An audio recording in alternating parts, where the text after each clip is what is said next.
Desculpa a demora. Boa noite. Boa noite. Fala igual.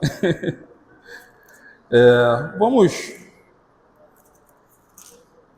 assim, como foi dito aqui, né?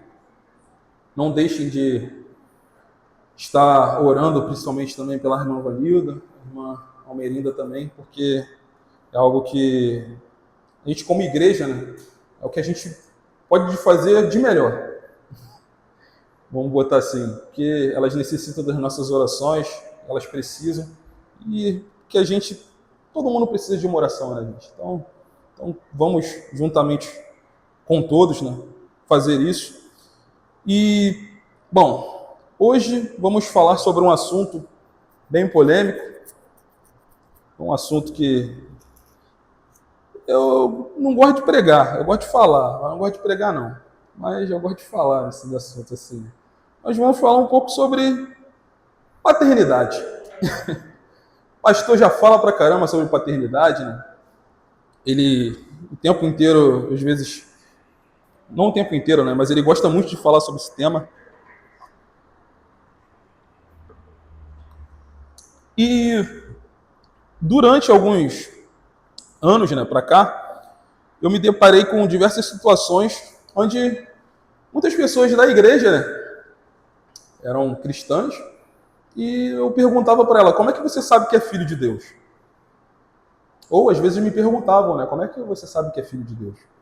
Ou alguns que todo torto na vida, nunca entrou numa igreja, mas falava que era filho de Deus.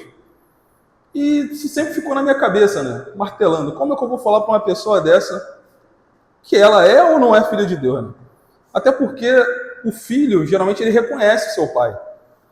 Então, se você não conhece o pai, eu vou pedir só para tu abaixar um pouquinho, cara, porque para cantar eu gosto dele um pouco mais alto porque eu não preciso beijar o microfone, mas para falar, minha voz acho que é o 3. Pode baixar. Isso aí, tá bom. Obrigado. Então, o tema de hoje vai ser: como é que eu sei que sou filho de Deus? Na verdade, esse é um texto que eu li semana retrasada, e eu meditei um pouco em cima desse texto, refleti um pouco em cima desse texto, e ele também procurei, né, fiz pesquisas sobre, eu sou meio desse, né, do nada me coloca alguma coisa na cabeça, eu tenho que pesquisar, tenho que saber por quê, tenho que saber para onde foi, o que aconteceu. Então eu te faço essa pergunta: como é que você sabe que você é filho de Deus? E ela não é uma pergunta assim, vamos dizer assim, uma pergunta retórica. Eu quero que você realmente se pergunte: como é que eu sei que eu sou filho de Deus? Por que eu sou filho de Deus? Como eu consegui isso? Da onde que saiu? Se alguém ele sentasse hoje do teu lado e te perguntasse exatamente isso, o que você ia responder, por exemplo? Você tem isso na ponta da língua? Sabe? Poxa, alguns talvez responderiam porque eu levantei minha mão um dia, outros responderiam porque eu sou batizado em nome do Pai, do Filho e do Espírito Santo. Outros diriam porque Jesus morreu por mim. Outros talvez diriam, não, eu sou filho de Deus porque eu venho sempre aqui à igreja, estou junto com os irmãos e todos somos irmãos e sou filho de Deus. Nenhuma dessas coisas que eu falei aqui está errado, tá? Estão certo. Só que eu quero trazer para vocês um pouco mais de profundidade aquilo que é realmente, o que é ser reconhecido como um filho de Deus. Como eu posso me declarar um filho de Deus? A partir do quê? Então, nessa resposta, que talvez alguns podem pensar agora, então essa resposta ia ser ruim. Eu não vou falar que é ruim não, tá, gente? Talvez seja uma resposta simples, né? Porque existe não uma complexidade por trás, mas existe uma conversa que você precisa fazer, e essa conversa talvez seja a conversa que nós teremos aqui agora neste momento. E a gente vai trabalhar em cima do texto de 1 João, capítulo 3. A gente vai aqui fazer uma mensagem expositiva, a gente vai lendo o texto, mas só que antes da gente ler, né, a gente tem que contextualizar um pouco a carta. A carta ela foi escrita por João, que no período que foi escrita ele já era um homem de idade avançada. Alguns acreditam que os discípulos, todos os outros, os apóstolos, já tinham morrido, e só tinha ele, que foi um pouco antes dele escrever o livro ali de Apocalipse. Então, vamos lá. Não vou me ater muito a esses fatos, porque são história. Vamos nos ater ao que realmente acontece. João, ele é o autoproclamado discípulo amado, né? Porque o único local onde está escrito que João é o discípulo amado é no próprio evangelho que ele mesmo escreveu. Então, vamos dizer o autoproclamado discípulo amado. E ele é um apóstolo que, ou seja, viveu com Jesus, passou por diversas dificuldades, fundou igrejas e tudo mais. E ele escreve porque aconteceu algo ele escreve para alguma das igrejas, não se sabe qual igreja que foi, mas é umas igrejas da região ali da Ásia Menor. Opa, as regiões ali da Ásia Menor, onde provavelmente hoje ali fica a Turquia, e ali tinha um problema. Qual era o problema? Divisão na igreja. Olha só para você ver como não é de hoje. É coisa já do início lá da igreja. Divisão na igreja.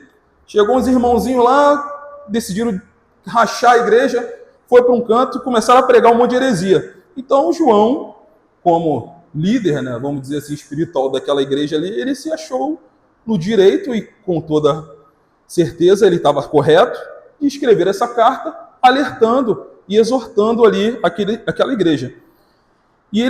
E lá no capítulo 2, né, verso 19, eu ainda não vou ler, mas assim, lá diz assim, eles saíram do nosso meio, contudo não eram dos nossos. Ele alertando sobre esses falsos que saíram do meio deles. Calma que eu vou chegar lá, né?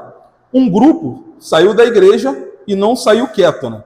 Ele saiu falando o quê? Eles ensinavam, vamos dizer assim, 3 coisas. O primeiro é que Jesus não veio em carne de verdade. Ele era só algo que veio na aparência. Ou seja, os apóstolos estavam mentindo praticamente. Jesus veio em espírito. Veio ali, brotou. Mas por quê? Tudo isso a gente vai ver por causa do terceiro ponto. Mas vamos para o segundo. Que pecado não tem importância nenhuma. Outra coisa que eles falavam. Por quê? Por causa do terceiro passo. Que a necessidade do material, no caso, era assim, o material era algo corrupto e não era necessário. Ou seja, se você é carne, é algo material. Logo, se o Espírito Santo de Deus, ou melhor, se Jesus Cristo é Espírito e vem o Espírito, logo não importa a tua carne. Se você peca, se você erra, não importa. É carne. Então, Deus não quer saber da tua carne, Ele quer saber do teu Espírito, que depois Ele vai pegar ele. Ou seja, era uma confusão danada, né? Até eu fiquei com dificuldade de explicar.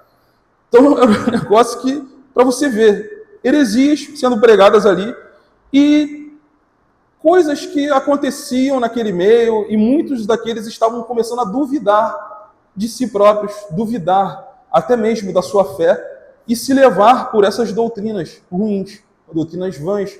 E por isso, João foi lá e escreveu as 3 cartas. A primeira, a gente pode dizer que ele fala mais sobre doutrina e sobre conduta, e as outras ele fala mais sobre o amor, mas também logo na primeira também já fala, mas a gente pode dizer assim que ele se divide essas 3 partes. Dado o contexto ali de João, de 1 João, capítulo 3, né? Não de capítulo 3, mas do livro de 1 João, a gente vai entrar, no caso, para o porquê que João escreveu e porquê que ele falou, né? Todo o capítulo 3. E eu já vou deixar de antemão aqui as mesmas palavras que ele disse. Tudo que eu for dizer aqui, tudo que eu for falar aqui, tudo, ele disse lá no 1 João capítulo 5, verso 13. Essas coisas vos escrevi, a fim de que saibais que tendes a vida eterna, vós que credes no nome do Filho de Deus. Ou seja, ele não escreveu para tirar a paz de ninguém, e eu não vou te falar para tirar a tua paz.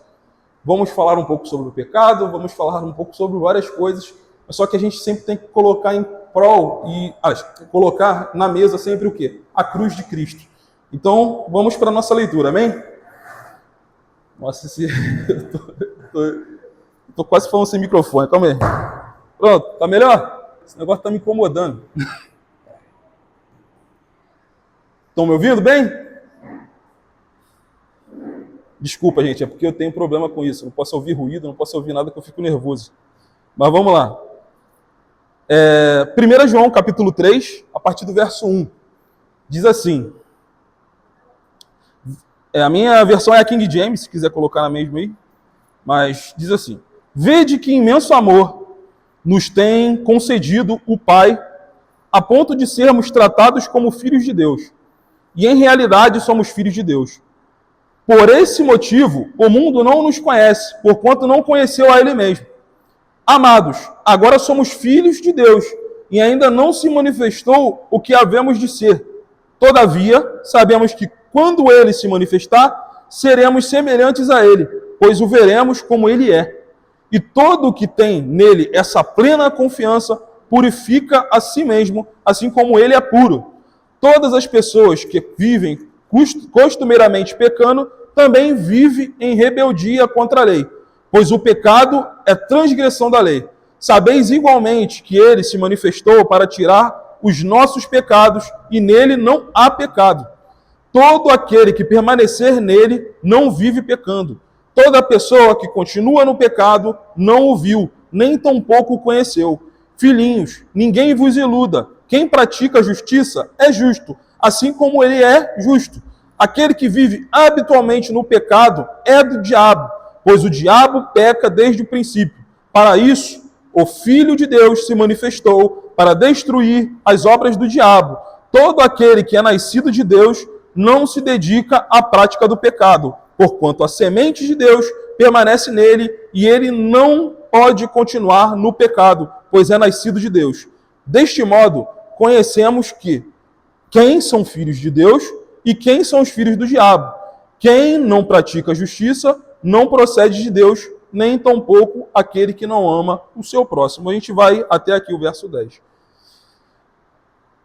Então, aqui, a gente, analisando esse texto, a gente vê que são palavras talvez muito duras, né, que ele fala, porque ele fala que existem pessoas que são filhas de Deus, existem pessoas que são filhas do diabo, e aonde que nós estamos nesse meio? Nós somos filhos de Deus, acredito eu, creio, amém?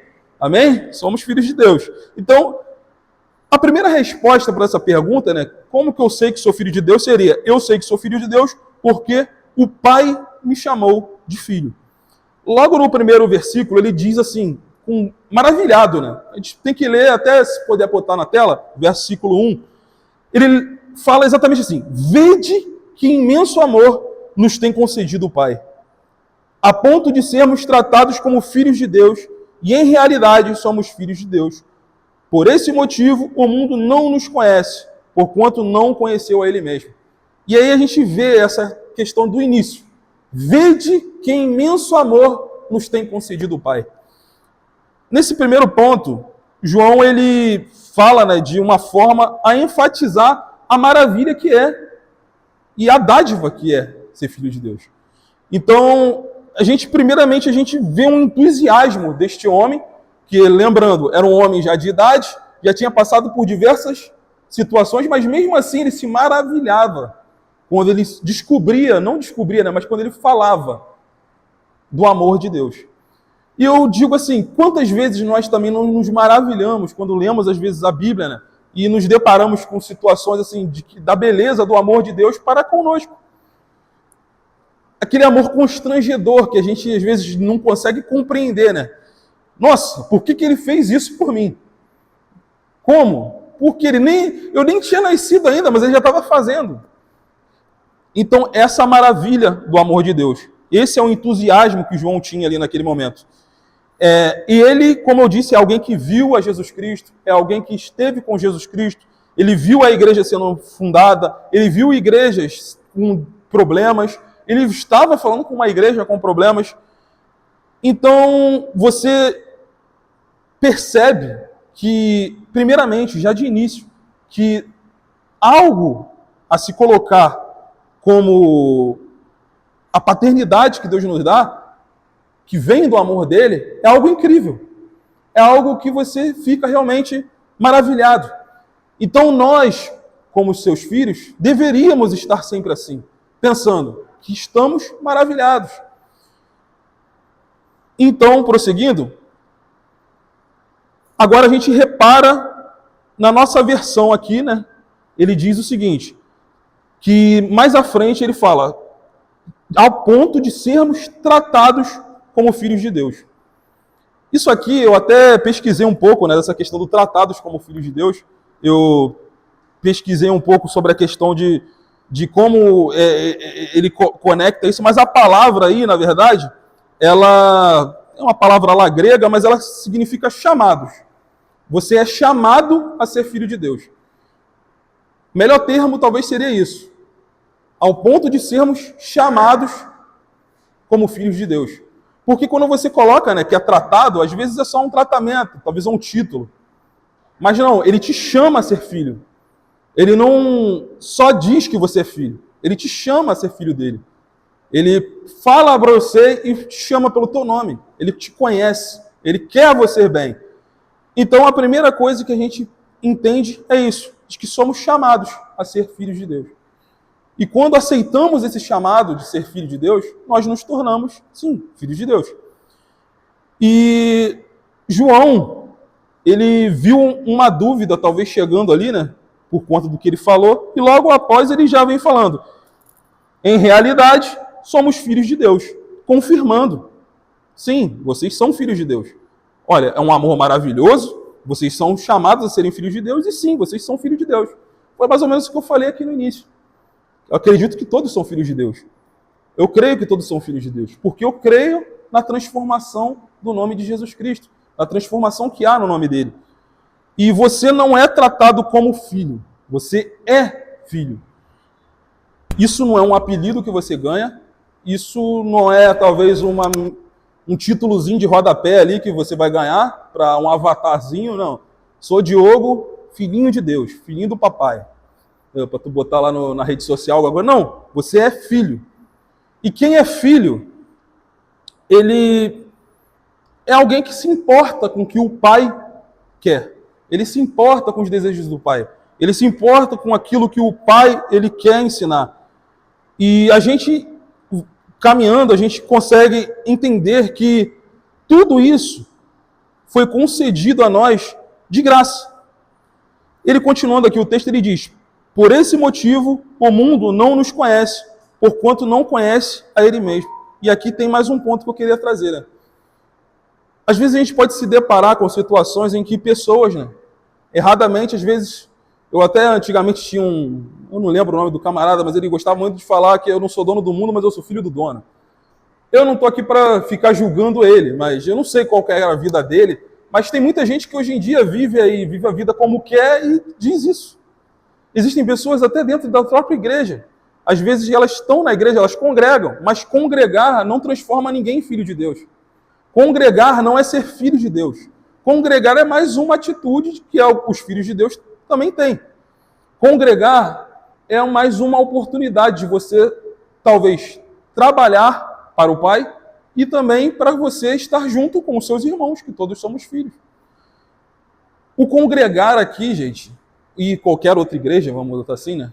É algo que a gente tem de sim fazer, mas muitas das vezes as pessoas elas entendem que o congregar é o simples fato de você estar ali, naquele ambiente, você cantar, você louvar, você adorar, mas você não tem transformação de vida, você não tem mudança de caráter, você não se preocupa com o que o Pai realmente quer. Você está mais preocupado com aquilo que o Pai te dá, do que o Pai pode te dar, do que aquilo que o Pai realmente quer.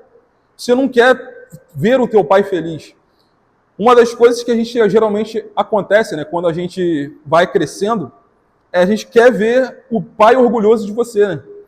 Pelo menos eu, geralmente quando fui crescendo mais, eu tinha esse sentimento de meu pai tivesse orgulho de mim. Entende? Olhasse para mim, nossa, meu filho é um homem talvez bem-sucedido, um homem de boa índole, é um rapaz, poxa, moralmente digno, enfim, essas coisas. Então, a gente entende que Jesus Cristo, quando ele veio para esse propósito, de nos transformar em filhos de Deus. E a gente não entrou nessa família por conta de um currículo, a gente não entrou nessa família por conta de qualquer situação que a gente mereça, talvez, mas a gente entrou justamente por conta de Jesus Cristo. Porque Deus quis assim. Deus quis, Ele te chamou, e nós temos acesso a isso. Nós temos acesso à paternidade dele. E eu digo que eu não cheguei em Deus com uma pasta debaixo do meu braço, dizendo, olha aqui minhas qualificações, olha aqui o que eu posso fazer, Deus, olha só quanto que eu posso agregar na tua obra. Algo que eu gosto de citar às vezes, pensando nisso, pensa no poema Gideão. Gideão, se a gente for olhar a história de Gideão, Gideão ele estava lá fazendo, não lembro direito, alguma coisa lá com barro, mas Deus foi lá, chamou, ele era o menor de todos, Deus chamou ele. Samuel ainda pequeno. Ou seja, há muitos outros pessoas, homens de Deus que a gente pode ver no mundo contemporâneo também. Se a gente for, William Alvin Hatton, que talvez quem é embaixador conhece, um camarada que, poxa, ele propagou o reino de Deus aqui no Brasil de tal forma que, inclusive, trouxe a embaixada para cá, o sítio do sossego. Ou seja, alguém que movimentou. Mas será que Deus, quando chamou ele chegou e falou, Deus, olha só o que eu posso fazer lá no futuro? Ele sabia disso? Não, não sabia. Ele foi conhecendo o Pai. Ele foi conhecendo o que o Pai queria para ele. Ele foi entendendo o caminho que o Pai queria que ele trilhasse. E esse Pai não é um Pai terreno que também tem suas limitações assim como você. Ele é um Pai eterno, que criou o universo, que criou você, que nos criou. Eu quero contar aqui uma breve ilustração para a gente entender um pouco sobre, às vezes a gente não consegue enxergar, né? O que aconteceu com a gente realmente.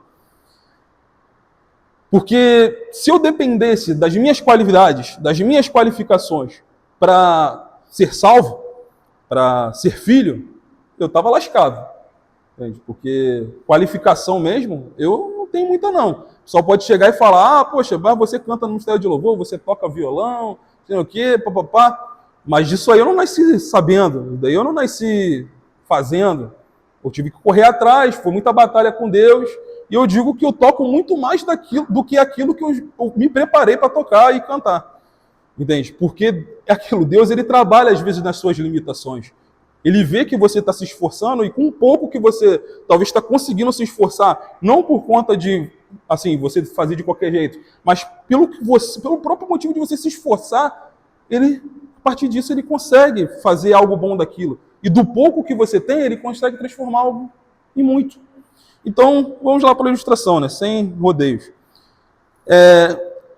Tem uma montanha, né, na Alemanha, na região de Rom, eu não sei dizer esse troço direito não, mas que se chama Weisskup. Se tivesse Isabelle aqui, ela ia me ajudar um pouco com o alemão. Né? E chamam ela de a Montanha dos Aviadores. E a história dela é até engraçada, né? Ela tem esse nome por um motivo curioso. Foi lá que, em 1911, uns estudantes subiram com umas asas de madeira e pano para ver se dava para voar sem motor. E depois da Primeira Guerra, o Tratado de Versalhes, né, proibiu a Alemanha de construir avião com motor. E aí aconteceu uma coisa que realmente assim, é muito legal, né? Porque apesar de serem proibidos de voar com motor, o que eles fizeram? Eles foram proibidos de voar do jeito fácil, eles foram lá, subiram na montanha, aprenderam a voar, né, usando o vento. Os caras planaram no ar com um pedaço de pau e pano, praticamente, né? E até hoje, né, aquilo ali é considerado a terra do vento. Aí tem uma história, né, que foi feita a partir do que aconteceu, mas é uma ilustração que eu achei muito interessante para trazer hoje. Nessa região, morava um homem com um filho pequeno. Um dia, esse pai chegou e falou para o filho, vamos construir um avião. E eles construíram, e não foi uma coisa de tarde, não. Foi madeira bem fininha, dessas bem leves, cortaram a asa, cortaram a cauda, colaram papel, lixaram, pintaram. Levou dias e dias e o menino participou de tudo. Aquele avião, ele não era um brinquedo de loja, era algo realmente construído. É um avião que tinha uma história e com a digital dos dois. Aí eles subiram a montanha para o primeiro voo e ventava, como sempre ventava ali. O pai segurou o avião, esperou o momento certo e lançou. O menino foi e viu aquilo, o avião subiu, só que veio uma rajada de vento, né? Bem forte. E jogou o avião, botou o avião para longe. O avião foi, caiu, desceu a montanha e foi e sumiu. Aí o menino correu atrás, ladeira abaixo, saiu desesperado, querendo pegar o avião. Foi lá, procurou nos campos que tinham, até não conseguir mais respirar, né? Ficou cansado. E quando ele parou, ele olhou para o céu. Não tinha mais nada, não tinha nada para ele procurar mais. Então ele voltou lá no dia seguinte, procurou e não achou. Voltou depois, não achou. E o tempo foi passando como o tempo passa. Até que um dia, ele indo para a escola, ele foi lá e passou em frente a uma lojinha. E lá na lojinha de brinquedos, que era uma loja de brinquedos, ele olhou lá na vitrine e estava lá o aviãozinho dele. Lá estava o aviãozinho dele. Ele olhou aquilo ali e viu, nossa, eu quero esse avião de volta, é meu avião. Ele foi lá e falou com o dono da loja, né? Entrou e falou, esse avião aqui é meu. E o dono chegou e olhou para ele, tudo bem, eu achei esse avião. Se você quiser ele de volta, você vai ter que comprar. Aí você pode achar, né? Dono de loja ruim. O menino podia ter dado um chute na canela dele, pegado o brinquedo e saído voado, né? Não estou incentivando ninguém a fazer isso. Mas não, o que ele fez? Falou, tá bom. Ele saiu da loja, aí ele ficou perguntando, poxa, eu tenho que trabalhar para conseguir esse avião de volta. Foi nas casas, foi perguntando para todo mundo, moço, precisa de parar a grama, moço, precisa, sei lá, varrer alguma coisa, ajudando senhora a atravessar a rua com bolsa para ganhar umas trocadas. E várias semanas ele ficou tentando ali, procurando e foi juntando dinheiro, até que ele contou o dinheiro um dia e falou, agora dá. Ele foi lá com o dinheiro correndo na loja, chegou no homem, foi lá e comprou de volta o avião. Ele comprou aquele avião de volta.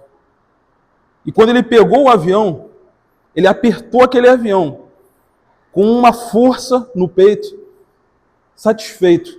E ele disse, agora você é meu 2 vezes. Eu te fiz e eu te comprei. E é exatamente isso que Deus fez com nós. Deus ele fez isso com cada um de nós. Ele nos fez e ele nos comprou. Estávamos perdidos, assim como o avião do menino. Mas ele foi lá e nos encontrou de novo. E Jesus Cristo precisou pagar um preço na cruz para termos essa paternidade, essa vida. Então, essa ilustração foi só para a gente, de uma forma lúdica, conseguir compreender aquilo, tudo que aconteceu. Foi um longo caminho que foi percorrido. Jesus Cristo sofreu uma vida inteira aqui na Terra, até morrer. Não estou dizendo que o sofrimento dele, assim, a vida inteira, às vezes pode conotar que parece que ele só sofreu, né?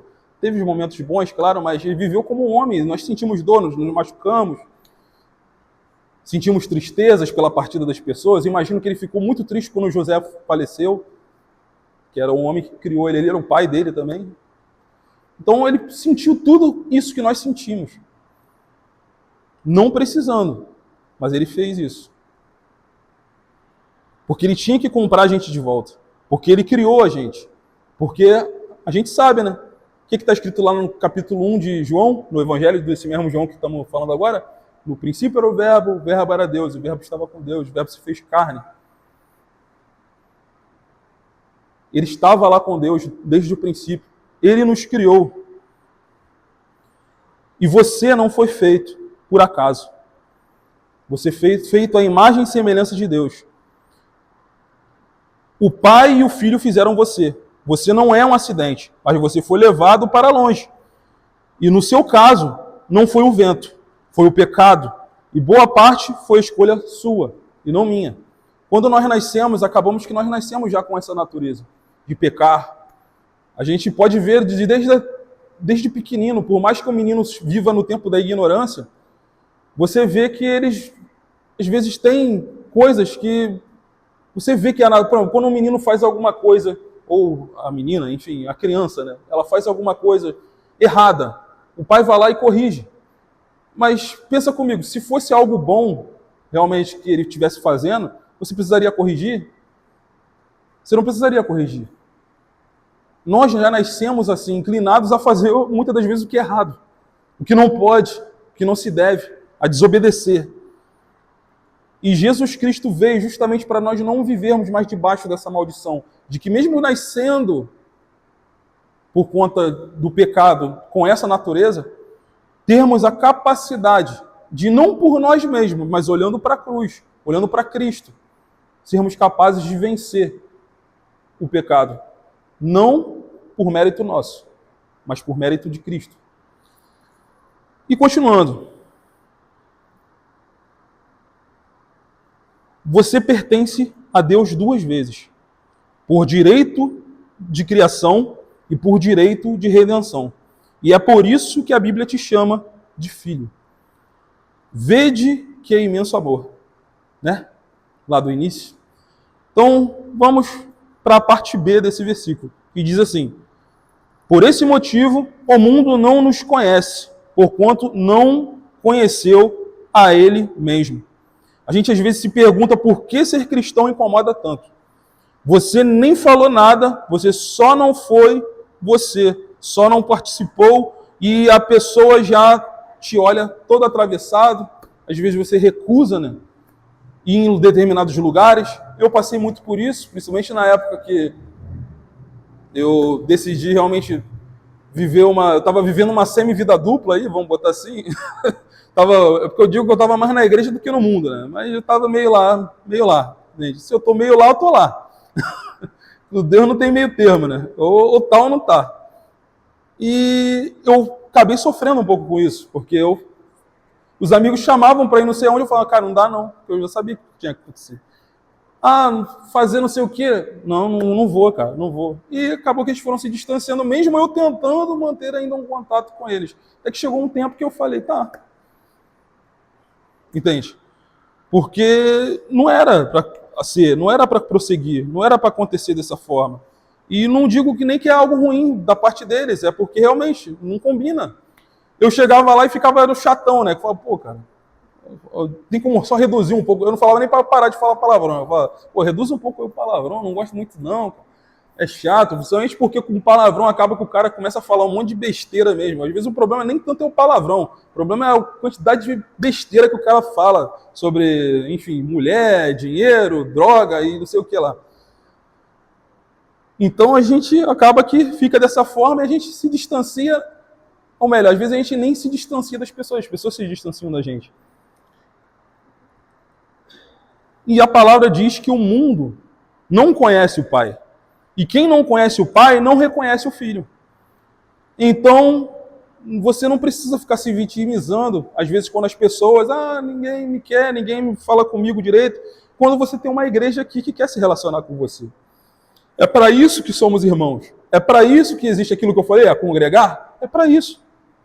Para você ter com quem falar. Porque nós não somos daqui. Nós não somos do mundo. A partir do momento que você muda a tua natureza para uma natureza de filho de Deus, o mundo, ou melhor, você não pertence mais ao mundo. Você pertence a Deus. Você pertence ao reino de Deus. E uma forma de você se manter no reino de Deus, juntamente com outros que estão nesse reino, vivendo, entendem o que você está passando, entendem o que você quer, é se manter nesse reino. Aquela pessoa que talvez te ignora, ela não está nem com raiva de você, ela só acha que não dá mais. Talvez te acha chato, sei lá, alguma coisa assim do tipo, mas não é raiva, não é nada. E ela não está rejeitando você, ela está rejeitando aquilo que existe em você. Ela está rejeitando aquilo que está dentro de você. Vamos continuar então. 1 João, capítulo 3, verso 2. Amados, agora somos filhos de Deus e ainda não se manifestou o que havemos de ser. Ou seja, agora somos. Amados, agora somos filhos de Deus e ainda não se manifestou o que havemos de ser. Está no presente esse agora, né? Então, a partir do momento que fomos transformados filhos de Deus, agora permanecemos filhos de Deus. Então, se agora somos, devemos permanecer filhos de Deus. E o permanecer filhos de Deus acaba que não é se você vai assim aguentar até o fim, ou se talvez, quem sabe, né, você vai se manter ali filho de Deus. Não, você é filho de Deus. Você vai ter atitudes de um filho. E ainda não se manifestou o que havemos de ser. Sabemos que quando ele se manifestar, seremos semelhante a ele, pois o veremos como ele é. a gente repara, né, na lógica. A gente vai ficar parecido com ele porque vai viver, aliás, vai ver ele. Algo que eu gosto muito de falar para as pessoas, né, que para você saber como se comportar, para você saber o que fazer, você tem um texto lá em 2 Coríntios 3,18 que fala que é contemplando que nós somos transformados. Então a gente entende o seguinte, de que você tem que conhecer o Filho. Você tem que conhecer aquele que é o teu exemplo. Mas você vai ser igual a esse Filho? Vai ser exatamente igual ao Filho? Bom seria que sim. Mas você tem que almejar querer. Porque quem vai fazer a transformação em você é a palavra de Deus, é Deus. Ou seja, você tem que só querer. Olha a beleza. Olha que amor grandioso. Você só precisa querer. Você é chamado e você quer. Então aqui a gente continuando, e todo o que tem nele essa plena confiança purifica a si mesmo, assim como ele é puro. Então a gente observando isso, lá no verso 3, pode colocar aí para mim? E todo o que tem nele essa plena confiança purifica a si mesmo, assim como ele é puro. Isso aqui é importante, porque às vezes a gente se pergunta, né? Por que das coisas acontecerem? Por que está difícil? Por que as coisas não são da forma que a gente tenta? Mas só que a gente tem que entender que a gente tem que sempre colocar a nossa esperança. A gente tem que ter essa confiança de que Ele é o nosso Deus, de que Ele é o nosso Pai e que Jesus Cristo é o nosso exemplo. Então, algo que eu acho interessante, que eu quis trazer aqui, é a questão dessa parte, né? Que aqui na nossa tradução ela não fala, na KJA, ela não fala esperança, né? Mas em algumas traduções ela fala em todo o que nele deposita sua esperança, purifica a si mesmo, assim como ele é puro. Porque a palavra aí ela é exatamente isso, a esperança. E no Novo Testamento, esperança, ela muitas das vezes quer dizer uma plena confiança de que não algo vai acontecer, mas é que algo aconteceu. É um negócio meio louco, né? Não, é a certeza de que aquilo vai acontecer. Você sabe que vai acontecer e você só está esperando. Ou seja, esperança. Não é a esperança que às vezes a gente tem humana, né? Que é só o nosso corpo. Não, eu espero que um dia vai acontecer. Eu espero que talvez... Não. A esperança bíblica vai acontecer. É exatamente isso. Deus disse. Então é isso. Então vivam na esperança de que um dia subiremos aos céus, ascenderemos com corpos glorificados, não mais sofreremos mais, seremos perfeitos assim como o Filho, Jesus Cristo, é.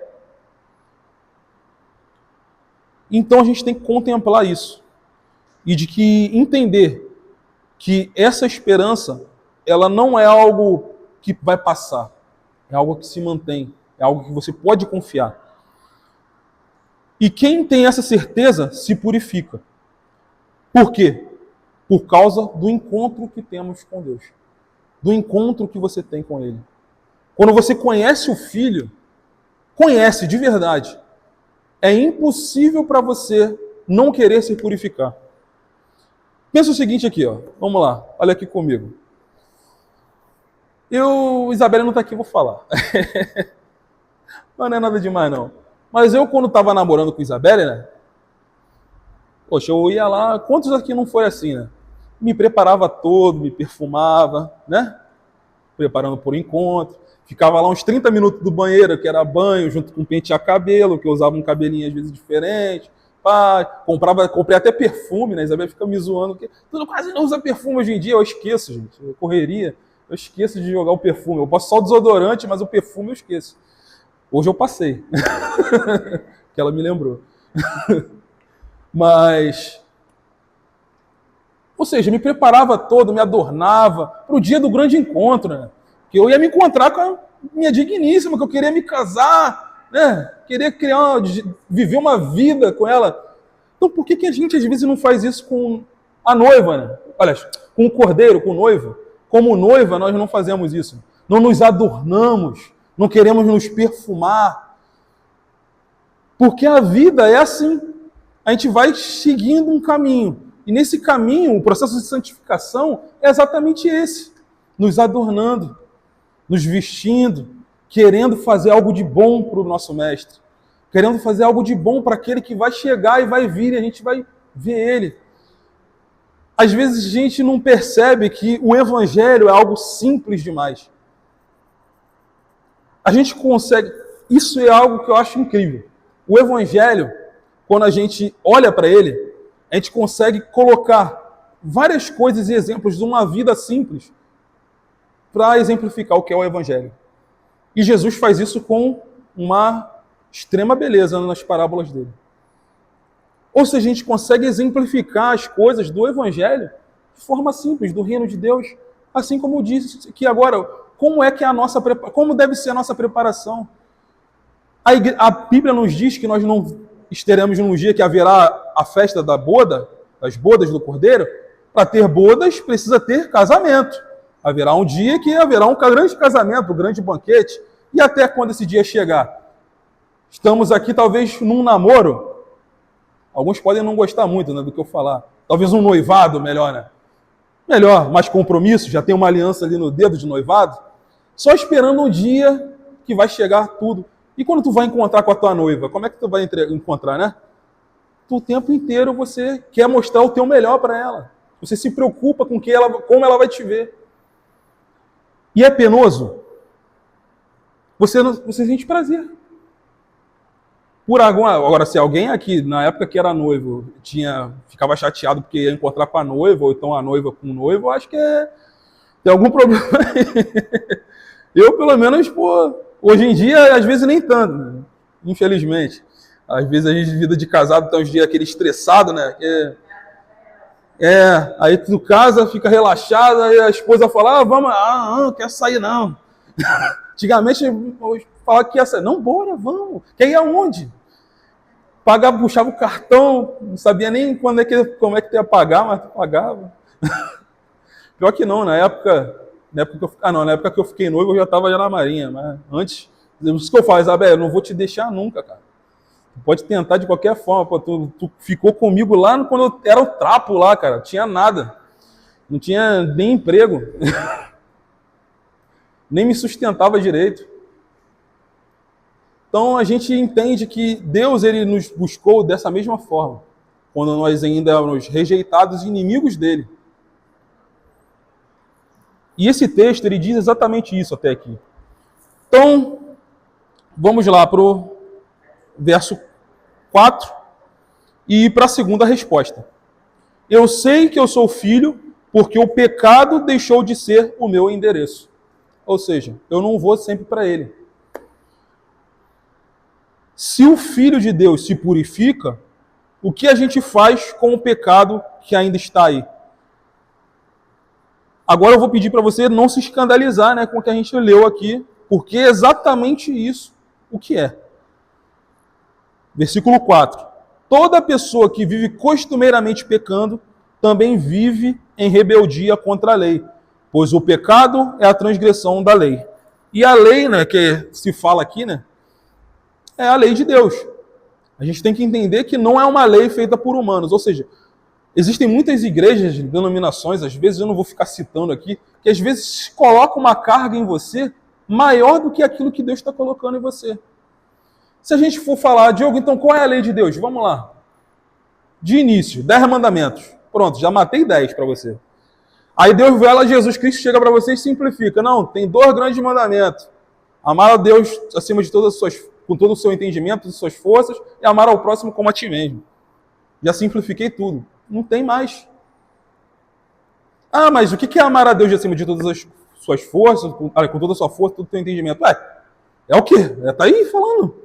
Está explicado. O que é amar a Deus acima de todas as coisas? Mas isso é muito... Mas olha só o que ele está te dando. Olha o que Deus está te dando. O que ele está te dando? Ele está te dando o quê? Olha só, troque uma vida finita por uma eternidade em abundância. Ele está te falando isso, é isso que ele está te dando. Troque uma vida finita por uma vida eterna. abundante, cheia de mim, onde você vai poder ver, contemplar a minha glória, a minha beleza. Pode até pensar, pô, Deus então é um narciso. Não, ele é Deus, pô. Eu que não posso fazer isso, ele pode. Mas é exatamente isso, vamos viver para a glória dele. O pecado, ele não é só uma infraçãozinha, gente. O pecado, ele, vamos dizer assim, é uma insurreição. Ele é um desafio contra a lei de Deus. É você desafiar. E aqui nesse trecho, né, ele, quando fala, né, costumeiramente pecando, é exatamente isso. Uma pessoa que vive desafiando praticamente a lei. Não é aquelas pessoas que, vamos supor, poxa, eu estou aqui hoje, mas eu sei que eu caí ontem num pecado. Pediu perdão, só de você talvez hoje estar aqui e você está se sentindo mal pelo que você fez, isso já te digo, já é uma evidência de que você é filho de Deus. Porque quem é filho quer agradar o pai. E quando você erra com teu pai, você pede perdão.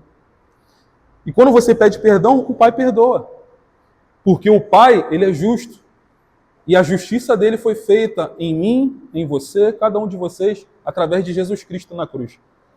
Então, uma nova forma de reconhecer que Jesus, olha, que Deus é o nosso Pai, é quando nós entendemos que não queremos mais viver para o mundo, não queremos mais viver para o pecado, e que o pecado não é mais algo que você talvez vive constantemente fazendo. E mesmo que você caia diversas outras vezes, porque existem níveis que você vai alcançando. Você já não começa um homem santo, vamos botar assim, né? E você nunca vai ser um homem totalmente santo no quesito de, tipo, totalmente desvencilhado do pecado. Por que eu digo isso? É impossível. Inclusive, nos capítulos anteriores, João ele fala que o homem que diz que não tem pecado está mentindo para si mesmo. Se você voltar alguns capítulos, você vai ver que João fala exatamente isso. É impossível para o homem conseguir respeitar todas as leis de Deus. E aí entra num paradoxo. Então, como é que eu vou ser filho assim desse jeito? Porque o Pai te deu o perdão. A graça de Deus, ela o tempo inteiro bate na nossa porta e evidencia aquilo que foi feito. De que não é por nada do que nós possamos fazer, é por aquilo que Ele fez. Mas, Diogo, mas então, se é pelo que Ele fez, eu vou ficar parado aqui no tempo, vou viver só a minha vida e está tudo certo. Não. Porque Ele diz, não é porque você fez alguma coisa, mas é por causa daquilo que eu vou fazer em você. A gente tem que começar a compreender que existe um certo bom senso naquilo que a gente faz. Existe uma certa modéstia naquilo que o crente faz. O crente, ele vive no mundo. Ele vive a vida dele. O cristão pode viver a vida dele. Eu até falei hoje na EBD aqui, mas o crente, ele pode viver a vida dele. Ele pode ter carro, ele pode ter casa, ele pode ter muitos filhos, pode ter muito dinheiro, pode ter pouco dinheiro. Só não pode ter muitas mulheres, que a Bíblia proíbe. O homem, né? Nem as mulheres, muitos homens. Mas existem diversas coisas. Eu acho que ninguém quer muito assim, isso daí porque é dor de cabeça. Mas a gente entende que a gente pode ter diversas coisas nessa terra. Deus, ele não limita a gente em nada nesse sentido, do que a gente pode usufruir dessa terra. Ele só fala o seguinte, olha, isso aqui vai te destruir. Porque um homem que às vezes tem, vou falar aqui dos homens, né? Porque hoje em dia às vezes está invertendo um pouco mais, né? As mulheres que têm muitos homens às vezes. Mas então vamos inverter? Não, eu sou homem, é melhor falar do homem, porque senão daqui a pouco vão me atacar. Ainda mais que vai para a internet. Então, um homem que tem muitas mulheres, fatalmente, em algum momento, ele vai engravidar um monte. Vai ter que pagar uma pensão a rodo. Isso é bom onde? Foi um momento prazeroso ali, no bem bom ali, foi, mas ele poderia ter tido isso com uma mulher só, a sua esposa. E ter muitos filhos, construir um lar com ela e ter as relações que ele quer com a esposa dele, é digníssima. E tá tudo bem, tá tudo certo. Isso foi o que Deus deu pra gente. Mas o homem, ele quer perverter isso. Aqueles homens que são controlados por Satanás. Se deixam a vida entregue nas mãos de Satanás. Então, tudo que Deus, ele fala que às vezes, não faça isso, não é porque só Deus não quer. É porque não é benéfico para você. que é mal, é ruim para você. Vamos lá, vamos pensar só um pouquinho nos 10 mandamentos. Existem os mandamentos, sim, que fala para a gente não adorar outros deuses diante de mim. Mas até esse não é só por Deus. Faz sentido você adorar um Deus que não existe? É benéfico para você? Não. Não adore outros deuses diante de mim. A gente pode seguir falando vários outros aqui. A gente pode falar do não matarás, não adulterarás, não cobiçarás. Acho que nenhum desses é bom, né? Ah, não, mas cobiçar é legal porque assim... Não, cobiçar não é legal, pô. Você vai ficar ali querendo, talvez... Cobiça e inveja andam lado a lado, né? E não é benéfico. Ou seja, nada do que Deus muitas das vezes proíbe é algo que talvez vai te dar muito benefício. Muitas das vezes pessoas mais ruins, eles no final lá da vida, eles acabam colhendo aquilo que eles plantaram. Vivem uma vida amargurada, ou seja, Deus ele sabe de todas as coisas. Então quando ele diz para você não fazer algo, é pelo teu bem. Não é só porque ele não quer. No verso 5, né, caminhando, João ele diz: sabeis igualmente que ele se manifestou para tirar os nossos pecados, e nele não há pecado. E aqui a gente entende que João ele não estava inventando uma doutrina. Ele está só cobrando uma coerência com uma coisa que todos já tinham ouvido. Porque ele diz: sabeis igualmente que ele se manifestou para tirar os nossos pecados, e nele não há pecado. E a nossa história aqui é a mesma. Por isso que eu estou falando aqui a vocês. Eu entendo que vocês já sabem. Por isso eu estou aqui só reafirmando. A maior parte do que a gente precisa ouvir, a gente já sabe. O problema não é a falta de informação, porque informação a gente tem o tempo todo, quase todo momento.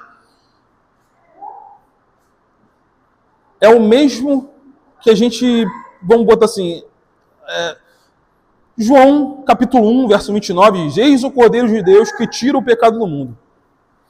Esse texto, ele fala isso, né? Para tirar os nossos pecados. A gente entende que aqui é o mesmo verbo, tirar. Lá em João, no Evangelho, diz que eis o Cordeiro de Deus que tira o pecado do mundo. Então a gente vê aqui que esse verbo, ele carrega uma importância que é Deus tirando fora o pecado da equação. Que você tem a capacidade de resistir ao pecado. Ele não veio aqui, Jesus Cristo, né, para maquiar o pecado. Ele veio aqui para carregar o pecado para fora. Tirar o pecado de você. Literalmente tirar o pecado de você. E João, ele ainda emenda, né? E nele não há pecado. Jesus Cristo, ele veio puro, santo, verdadeiro, morreu e tirou o nosso pecado pelo sacrifício dele. E se fez justiça para nós. Então a gente compreende de que o que ele faz é exatamente isso. Não é a nossa obra.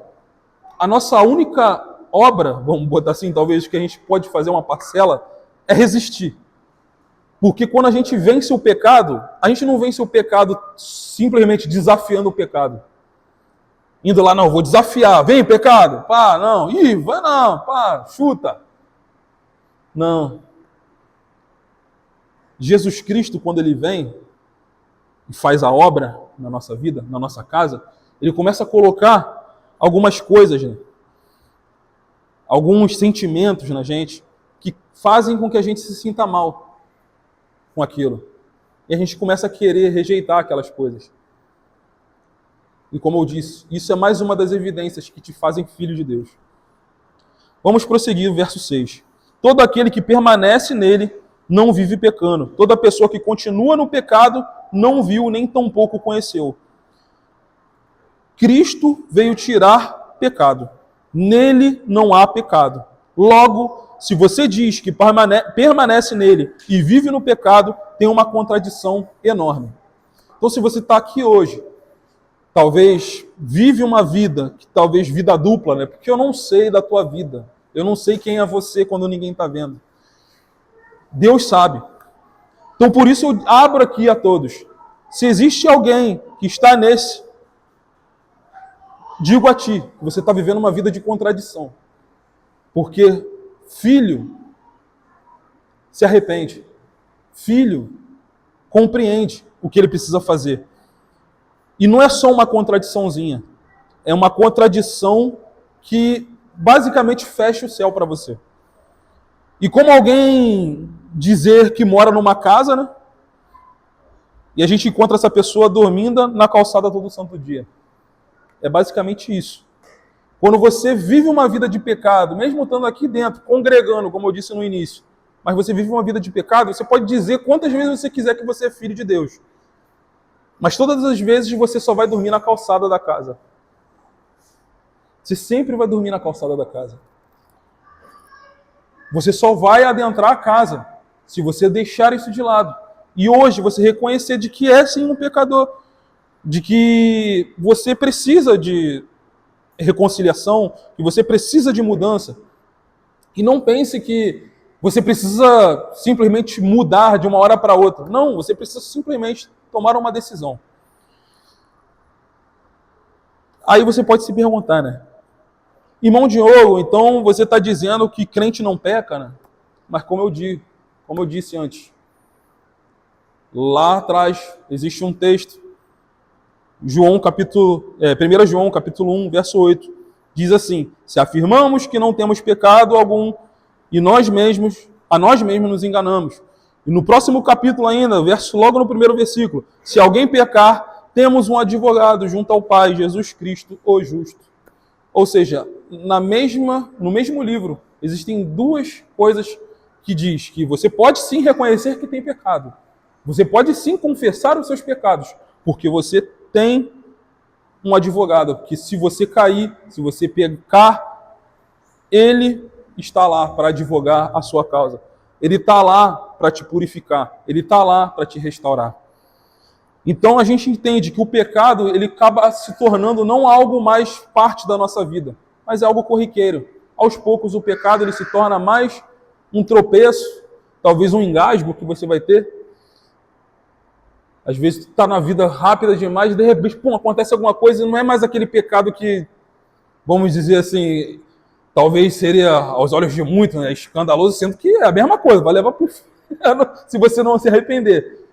Mas não é mais, geralmente às vezes é um pecado que você falhou com o teu irmão, você disse que não deveria para o teu irmão, também é pecado. Né? Maltratou o teu irmão, como é que você faz? Você se arrepende, pede perdão para o teu irmão e pede perdão a Deus. Finish. Acabou, não tem mais o que fazer, é isso. E está tudo certo. Então, isso a gente tem que entender. De que nós podemos sim, em algum momento, cometer um acidente. E podemos sim, por longos períodos, um período enorme, viver uma vida plena, sem pecar, sem errar. Louvo a vida de vocês se vocês realmente conseguirem. Eu digo assim, um longo período mesmo. Mas a gente tem a certeza de que se em algum momento a gente acabar caindo, talvez por uma ira, a gente acabar deixando aquela ira se tornar uma mágoa e acabar a gente, talvez... Que muitas das vezes, gente, o nosso pecado quando a gente está na igreja, às vezes é falhar com o nosso irmão. Muitas das vezes a gente, falar algo para o nosso irmão que a gente não deveria ter falado.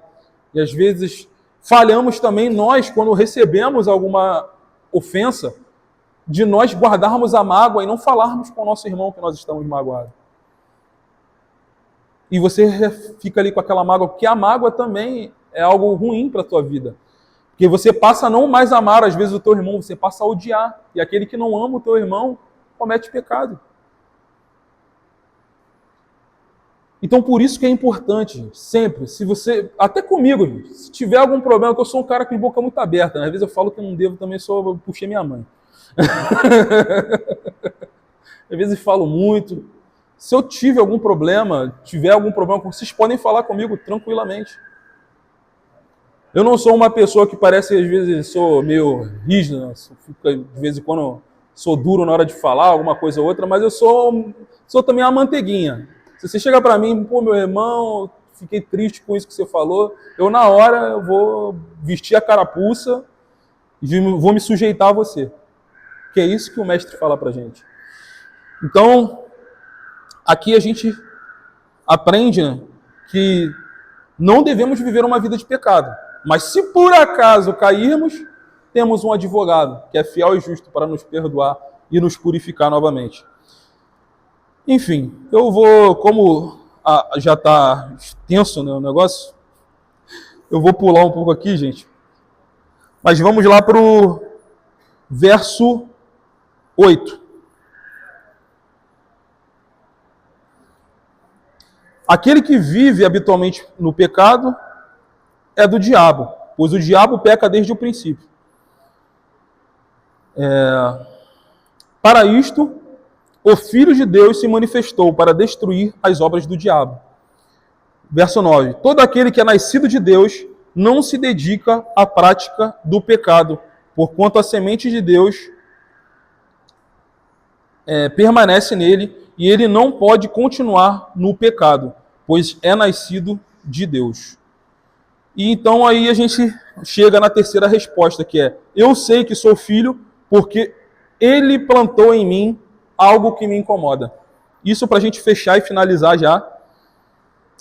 Essa semente que é dita nesse texto aqui, muitos podem dizer que talvez seja o Espírito Santo, alguns creem que vamos dizer assim, a transformação, né, que ele faz na pessoa, a nova natureza que ele implanta em você. Só que eu geralmente gosto de usar uma terceira via, né, que na verdade é uma junção de tudo e mais um pouco. Porque em 1 Pedro, capítulo 1, versículo 23, diz que tendo nascido não de semente corruptível, mas de incorruptível, pela palavra de Deus, o qual vive e permanece. Lá em Tiago, capítulo 1, verso 18, diz: ele nos gerou pela palavra da verdade. Lucas 8:11. Jesus explicando a parábola do semeador, a semente é a palavra de Deus. Então a gente vai entender que a palavra de Deus, que é o que faz aquela primeira transformação, é aquilo que vai penetrar na sua mente, é aquilo que até fala na Bíblia, né? Não é por ouvir a palavra de Deus, né? A transformação, o arrependimento, a conversão, ela acontece pelo ouvir e ouvir a palavra de Deus. Então, a palavra, quando ela penetra no nosso coração, o Espírito Santo, o que ele faz? Ele rega essa palavra, essa semente germina. E então, depois, essa mesma palavra que germinou, ela dá frutos. E o Espírito Santo usa ela para, em determinados pontos da sua vida, dizer para você: olha só, lembra daquilo que você leu? Por isso que é importante a leitura da palavra, a leitura da Bíblia, você constantemente está lendo. Porque é ela que vai te santificando, te purificando, juntamente com uma ação completa do Espírito Santo de Deus e da renovação que Deus faz na nossa vida. A renovação, ela é feita através da palavra de Deus, porque ela que é viva e eficaz, ela que penetra no nosso coração, ela que transforma o nosso coração. E, enfim, para a gente entender aqui, vou para a conclusão, que eu quero falar, no caso aqui, com 4 tipos de pessoas que talvez possam estar no nosso meio aqui. Eu separei aqui até para não me perder, mas a primeira é alguém que fez do pecado uma rotina e acha que não vai dar em nada. Não é tropeço, é só às vezes rotina, né? Você rotineiramente, você está ali pecando, todos os dias você peca, e você já não luta mais porque você já desistiu. Entende? Você já até se incomodou um dia, você em algum momento, talvez você ficou ali triste, chateado, mas você encontrou talvez se agarrou a um desvio teológico, alguma coisa ali para justificar o teu erro. E você se agarra nisso, você constantemente continua vivendo uma vida de pecado.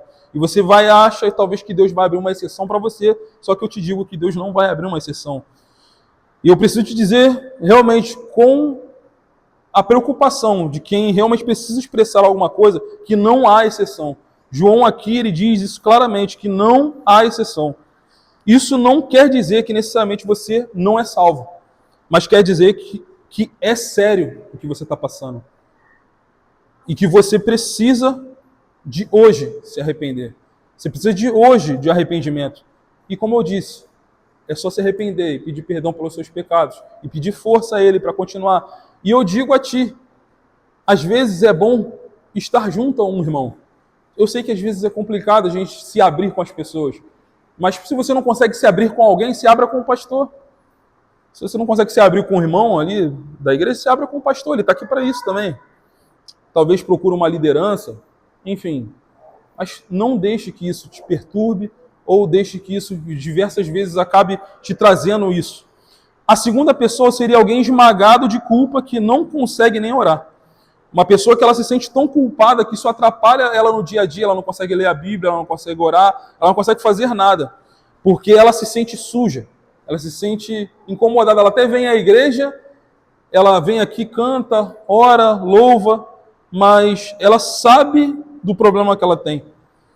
Só que a gente tem que entender, carregue isso para você. Em 1 João, capítulo 1, verso 9, se confessarmos os nossos pecados, ele é fiel e justo para nos perdoar e purificar e nos purificar de toda injustiça. Ele é fiel e justo. A justiça já foi feita, só falta você pedir perdão. Só falta você se deixar levar pela palavra dele. Ele não perdoa porque é bonzinho. Jesus, ele não perdoa porque é bonzinho. Ele perdoa porque a conta já foi paga. O preço já foi pago na cruz. A terceira pessoa seria alguém que acha que todo mundo é filho de Deus. Aquilo que eu falei, né? Que no fundo está todo mundo indo para o mesmo lugar, né? Todos os caminhos levam ao céu. Se você está aqui hoje com esse pensamento, errado. Errado. Só que eu te digo que a Bíblia, ela aponta um caminho. E o caminho é Jesus. Jesus Cristo é o caminho, a verdade e a vida. Ninguém vem ao Pai senão por mim. E eu não posso mudar o que está escrito. Eu não posso mudar o que está dizendo nos textos. Às vezes não é confortável, e isso às vezes é bom. Porque se não é confortável, transforma a gente, provoca a transformação. E a quarta pessoa e última é alguém confuso com tantos pregadores que a gente tem na internet. Às vezes a gente vê tanta doutrina por aí e você às vezes se perdeu num ensinamento errado, assim como aqueles que estavam ali nessa igreja para a qual João escreveu essa carta, estavam alguns se perdendo. Eu falo a vocês, quando você ouvir alguém na internet, um pregador, porque o que mais tem hoje em dia é pregador. É criança pregando, não tinha que estar pregando, tinha que estar aprendendo. Pô. Na Bíblia, o próprio. Pensa comigo, gente. Só abrir uma parênteses, pensa comigo. Samuel, ele foi chamado ainda pequeno, mas ele só foi começar o seu ministério quando estava adulto. O próprio Jesus, pô. Jesus foi com 30 anos só. Ou seja, é algo que a gente tem que compreender, que a gente tem que proteger, inclusive, as nossas crianças. E a gente também tem que se proteger das pessoas que às vezes só querem ludibriar a gente, conseguir like, conseguir clique, conseguir falar aquelas palavras que todo mundo, opa, gota glória, e você está lá dando a tua curtida, é isso mesmo, mas aquela mensagem está um poço de heresia, um poço de palavras vãs, que às vezes só está ali alimentando o teu próprio ego e não está te trazendo confronto, não está te trazendo conhecimento realmente do arrependimento e do pecado e daquilo que você tem que fazer para realmente ser aquilo que eu falei aqui, ser filho de Deus. E se em algum momento hoje, no seu coração, você se incomodou, você talvez se sentiu dessa forma, vou pedir para você orar aqui comigo. Se você hoje aqui, talvez, de algum modo, refletiu na tua vida e que você viu que você precisa melhorar, você precisa talvez fazer algo a mais, e eu estou falando aqui com vocês que não é algo que é pesado, eu não estou dando para vocês algo penoso. Porque tudo isso que eu falei aqui com vocês, sem cruz, sem Cristo, é somente um moralismo. É só eu ficar falando para vocês o que pode e o que não pode fazer. Porque a cruz, ela muda tudo. Toda a Bíblia, sem cruz, é pesada. Mas quando vem a cruz, ela suporta o peso para você. Então não é pesado, o que eu estou te entregando não é pesado. É algo que vai te dar leveza. É algo que talvez vai tirar a angústia do teu coração, tirar a tristeza do teu coração. Então, ore comigo. Deus, que tu possas abrir os nossos olhos, os olhos aqui de quem acha que talvez não é filho, os olhos de talvez que quem que é filho, mas talvez está achando que essa dor que ele está sentindo é uma dor